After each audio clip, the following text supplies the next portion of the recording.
Assalamualaikum warahmatullahi wabarakatuh. Halo semuanya, perkenalkan saya April, mahasiswa Universitas Negeri Semarang. Pada kesempatan kali ini, kita akan membahas dan belajar bersama tentang teknik penilaian yang ada di Satuan Pendidikan Anak Usia Dini.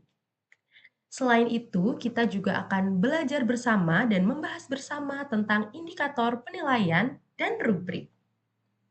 Tentunya pembahasan kali ini cukup penting karena penilaian di Satuan Pendidikan Anak Usia Dini atau PAUD bukan semata-mata bertujuan untuk menilai kemampuan akademik anak saja, tetapi juga untuk mengetahui proses serta perkembangan anak secara menyeluruh.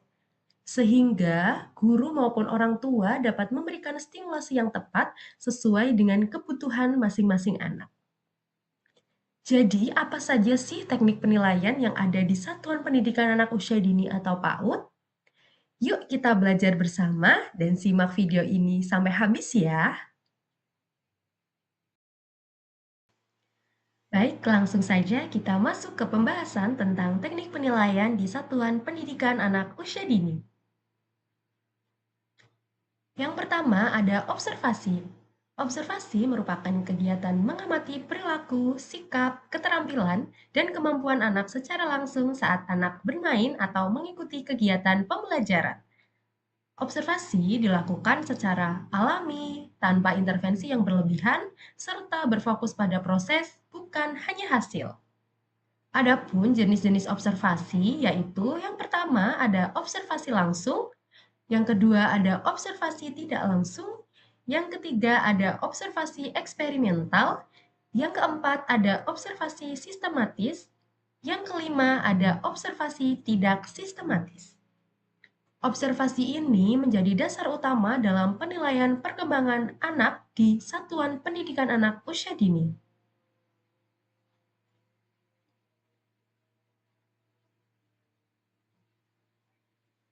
Teknik yang selanjutnya ada catatan anekdot. Catatan anekdot adalah catatan singkat dan objektif tentang perilaku khusus atau kejadian penting yang ditunjukkan anak pada waktu tertentu. Catatan ini ditulis berdasarkan fakta, bukan penilaian pribadi dari guru. Misalnya, ketika anak menunjukkan perilaku sosial yang menonjol, kemampuan bahasa yang meningkat, serta respon emosional tertentu yang sebelumnya tidak pernah terlihat pada diri anak. Catatan anekdot ini sangat bermanfaat untuk mendokumentasi perkembangan anak secara individual, menjadi bahan refleksi guru, serta sebagai dasar berkomunikasi dengan orang tua.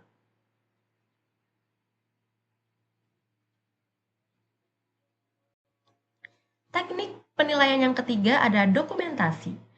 Dokumentasi merupakan salah satu teknik penilaian yang penting di Satuan Pendidikan Anak Usia Dini. Dokumentasi ini dapat berupa foto, video, rekaman suara, dan hasil dari karya anak. Dokumentasi ini berfungsi untuk merekam proses dan hasil belajar anak, memperkuat hasil observasi guru, serta menjadi bukti autentik perkembangan anak.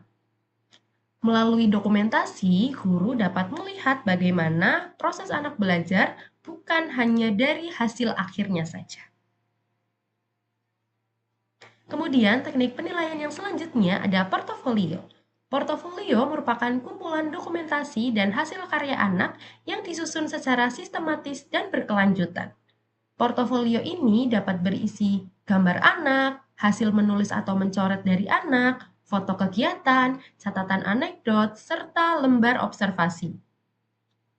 Portofolio ini sangat bermanfaat untuk melihat perkembangan anak dari waktu ke waktu, membandingkan capaian awal dan capaian akhir anak, serta bahan komunikasi antara guru dan orang tua. Dengan portofolio ini, perkembangan anak dapat terlihat secara nyata dan mudah untuk dipahami. Kemudian teknik yang selanjutnya adalah checklist dan skala penilaian. Daftar checklist digunakan untuk melihat apakah suatu indikator sudah muncul ataukah belum, sedangkan skala penilaian digunakan untuk melihat tingkat pencapaian perkembangan anak.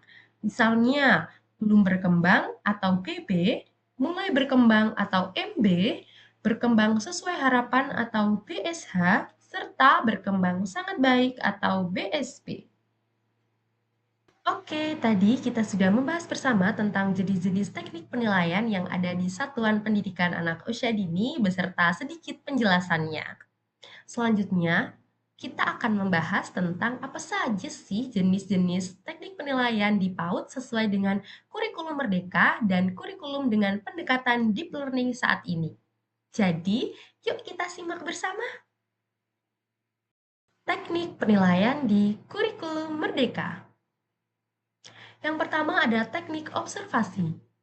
Merupakan teknik utama dan terpenting yang perlu dimiliki pendidik terutama saat mengejar anak usia dini karena proses pengambilan data dilakukan secara autentik. Penilaian peserta didik dilakukan secara berkesinambungan melalui pengamatan perilaku yang diamati secara berkala. Kemudian, pendidik mengumpulkan informasi berdasarkan apa yang dilihat dan didengar tanpa melihatkan pandangan personal observer. Hanya fakta. Ini mengandung makna bahwa observasi selalu bersifat objektif karena memandang anak sebagaimana adanya. Kemudian, hal yang dapat diobservasi yaitu pengalaman bermain anak dan celoteh, karya, serta cara anak membangun hubungan dengan orang lain dan material-material yang disiapkan oleh guru.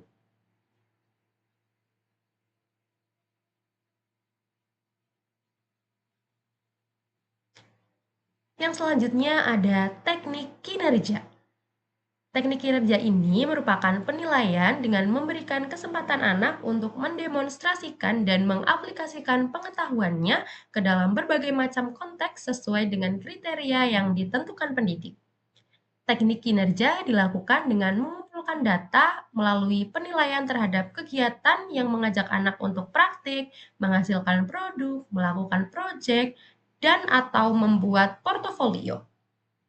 Penting untuk diperhatikan bahwa guru tidak perlu memberi kegiatan yang memenjara anak, yaitu semua hasil karya seragam antara satu anak dengan anak yang lain sesuai dengan perintah dari guru. Next, kita lanjut ke teknik penilaian di kurikulum dengan pendekatan deep learning. Yang pertama ada observasi. Observasi merupakan teknik asesmen utama dalam PAUD yang dilakukan dengan cara mengamati perilaku dan aktivitas anak secara langsung saat bermain dan belajar. Guru mencatat apa yang dilihat dan didengar secara objektif tanpa penilaian pribadi. Observasi digunakan untuk mengetahui perkembangan anak secara alami dan berkesinambungan seperti kemampuan berbahasa, sosial emosional, motorik, kognitif, dan yang lainnya. Kemudian yang kedua ada teknik kinerja. Asesmen kinerja ini dilakukan dengan menilai kemampuan anak saat melakukan suatu aktivitas atau tugas secara langsung. Penilaian ini berfokus pada proses anak dalam melakukan kegiatan, misalnya saat anak menyusun balok, menyanyi, menari, atau melakukan percobaan sederhana. Melalui asesmen kinerja ini, guru dapat melihat keterampilan, usaha, dan cara anak dalam menyelesaikan suatu kegiatan. Yang ketiga ada teknik project. Asesmen project adalah penilaian yang dilakukan melalui kegiatan proyek dalam jangka waktu tertentu, baik secara individu maupun kelompok. Proyek biasanya melibatkan beberapa aspek perkembangan sekaligus, seperti bekerja sama, berpikir kreatif, serta pemecahan masalah. Contohnya yaitu membuat karya dari bahan alam atau menanam tanaman. Penilaian proyek menekankan pada proses dan keterlibatan anak.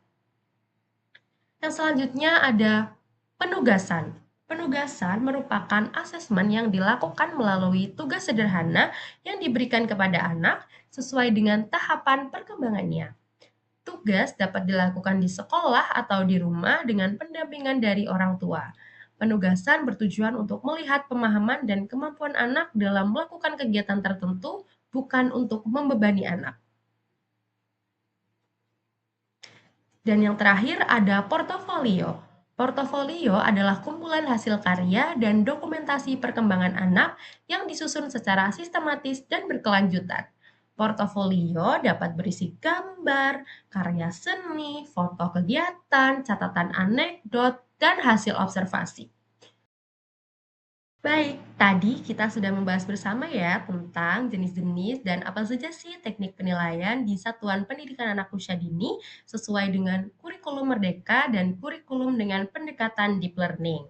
Akan tetapi setelah kita analisis bersama, ternyata belum ada teknik wawancara. Sebenarnya wawancara itu masuk teknik penilaian di PAUD atau tidak ya? Yuk kita bahas bersama-sama tentang wawancara. Wawancara sebagai salah satu bagian dari teknik penilaian. Dalam kurikulum PAUD saat ini, yang seperti sudah kita bahas tadi, wawancara memang tidak secara eksplisit dicantumkan sebagai teknik penilaian utama. Namun, pada prakteknya, wawancara sangat penting dan relevan untuk mengetahui perkembangan anak secara lebih menyeluruh. Wawancara ini biasanya dilakukan kepada orang tua, wali, atau pengasuh anak, di mana orang-orang tersebutlah yang ada di sekitar lingkungan anak selain anak sedang berada di sekolah. Melalui wawancara ini, guru dapat memperoleh beberapa informasi nih tentang kebiasaan anak di rumah, perkembangan bahasanya ketika di rumah atau di luar sekolah, kondisi sosial emosionalnya, serta faktor lingkungan yang mempengaruhi perkembangan anak. Oleh karena itu, meskipun wawancara tidak tercantum secara tertulis sebagai salah satu dari teknik penilaian yang ada di Satuan Pendidikan PAUD sesuai dengan kurikulum yang berlaku saat ini, tetapi wawancara tetap dapat dipahami sebagai bagian dari proses penilaian perkembangan anak. Karena wawancara ini akan membantu guru untuk mendapatkan gambaran yang utuh dan lebih akurat sesuai dengan perkembangan anak yang sedang terjadi. Gimana nih teman-teman? Apakah sudah tahu dan sudah sedikit paham tentang pembahasan macam-macam teknik penilaian yang ada di Satuan Pendidikan Anak Usia Dini? Semoga sedikit penjelasan tadi bisa menambah wawasan kita bersama dalam belajar di dunia anak usia dini ini ya, teman-teman. Dan sekarang kita akan sedikit membahas tentang salah satu contoh dari teknik penilaian tersebut nih, yaitu ada tentang indikator penilaian dan rubrik. Jadi, saya sudah membuat contoh dari indikator penilaian dan rubrik. Jadi, kita belajar bersama dan bahas bareng-bareng sedikit-sedikit yuk.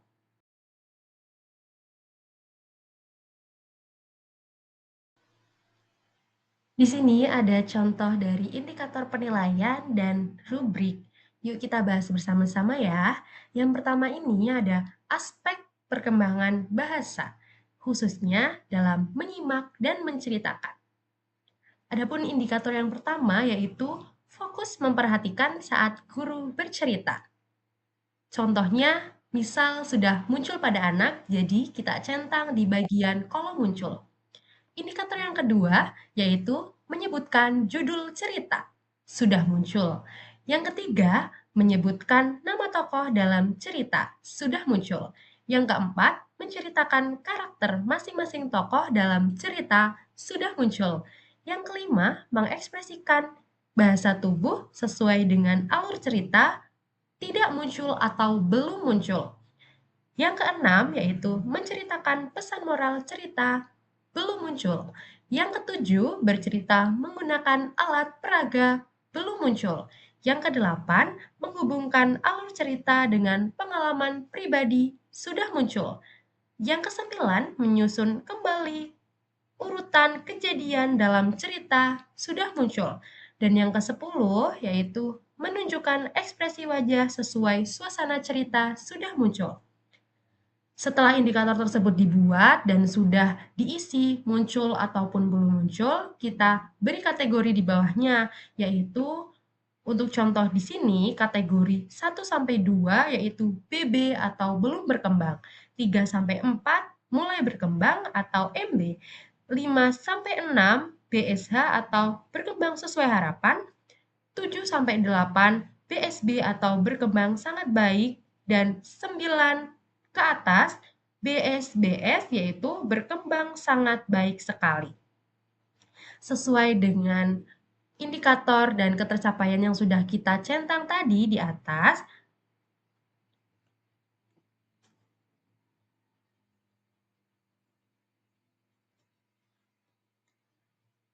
rubriknya dalam perkembangan bahasa, khususnya dalam menyimak dan menceritakan, anak dalam kategori BSP atau berkembang sangat baik karena skornya ada 7 skor yang sudah muncul atau indikator yang sudah muncul.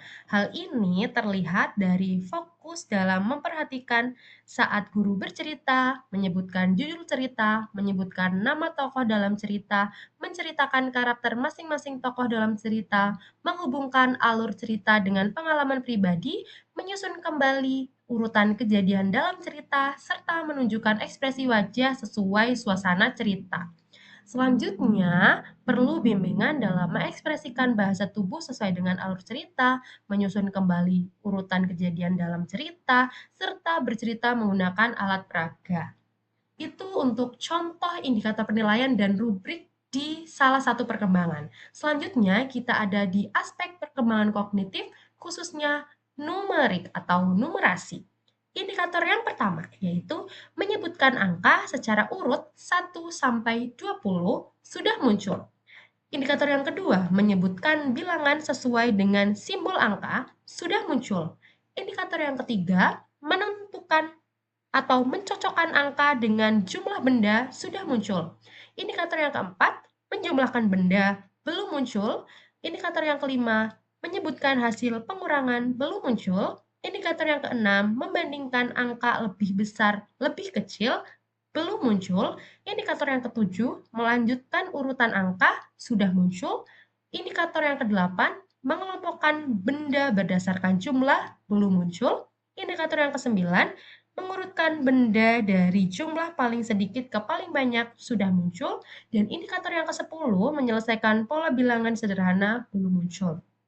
Untuk kategorinya, 1-2 BB belum berkembang, 3-4 MB mulai berkembang, 5-6 BSH berkembang sesuai harapan, 7-8 BSB berkembang sangat baik, dan 9 ke atas BSBS berkembang sangat baik sekali.